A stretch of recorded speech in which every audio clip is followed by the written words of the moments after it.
जय भैया। देखिए क्वेश्चन बहुत इंपॉर्टेंट है, खिलाफत आंदोलन। तो वर्ड से ही पता चलता है खिलाफत मतलब खिलाफ चला गया, आंदोलन चलाया, किसके खिलाफ चलाया गया वो देखना है।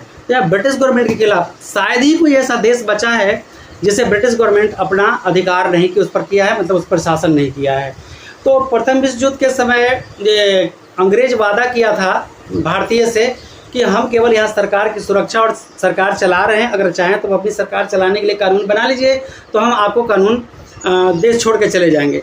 लेकिन प्रथम विश्व युद्ध में सभी लोग यहाँ के भारतीय साथ दिए उसका, जहाँ तक ले क्रांति नहीं किए, लेकिन उसका फ़ायदा वो उठाते रहा, मगर कुछ सरकार को सहयोग मतलब जनता को कोई सहयोग नहीं किया।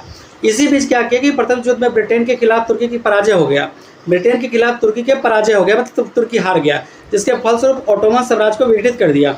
और क्या किया कि तुर्की का जो सुल्तान था, और तुर्की के सुल्तान को उसके जितना भी पद था, पावर था, वो सब छीन लिया, अंग्रेज अपने आप पे छीन लिया। तुर्की के सुल्तान को अपने शेष प्रदेश में भी अपने सत्ता के प्रयोग से वंचित कर दिया। कहा कि अपने प्रदेश के साथ साथ दूसरे जो प्रदेश है उसमें भी सत्ता तुमको नहीं मिलेगा। इन मित्र राष्ट्रों द्वारा नियुक्त एक उच्चायोग के अधीन दे दिया गया। तो इस तरह से पूरे विश्व में मुसलमानों की एक तरह से एकता बन गई।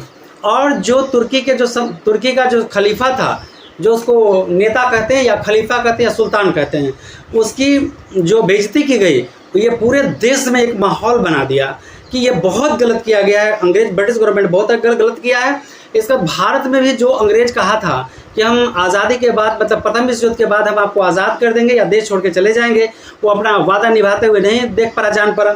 इसके बाद भारतीय मुसलमान ने यह सोचा कि प्रथम विश्व युद्ध के बाद हमारे ऊपर ये विश्वासघात किया है, अब ये हमारा साथ नहीं देगा, और कहा कि तुर्की के सुल्तान को जो भी पावर और पद था पुनः वापस करो। और इस तरह से यहाँ पे लिखा है 1920 के प्रारंभ में भारतीय मुसलमानों ने तुर्की के प्रति ब्रिटेन की अपनी नीति बदलने के लिए बात करने हेतु जोरदार आंदोलन प्रारंभ किया। इसे हम खिलाफत आंदोलन कहते हैं कि तुर्की का जो पहले खलीफा था या सुल्तान था, उसको बिल्कुल पद से हटा दिया, उसके पावर को छीन लिया, उसको एक तरह से बेइज्जती किया।